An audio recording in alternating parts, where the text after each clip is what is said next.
Hi guys, get dressed with me to try this old clothes from my Dula Tilma. Now, I have four style na i-try guys. So now, I have decided na kaniya kong unhon niya style blouse, tapos long skirt o short skirt.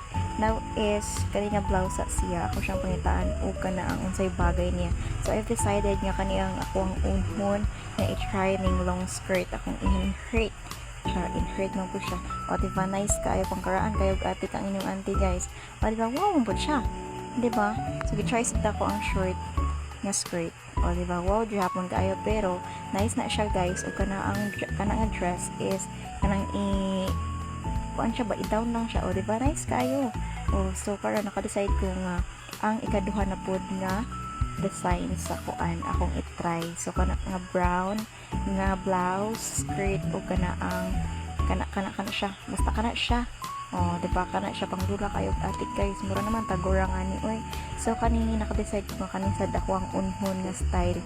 Yes, kay murag medyo gurang na jud ta. O di ba, nice kayo guys.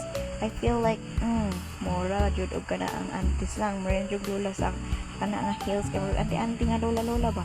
Ilan ang atik karon nato nga style, o diba?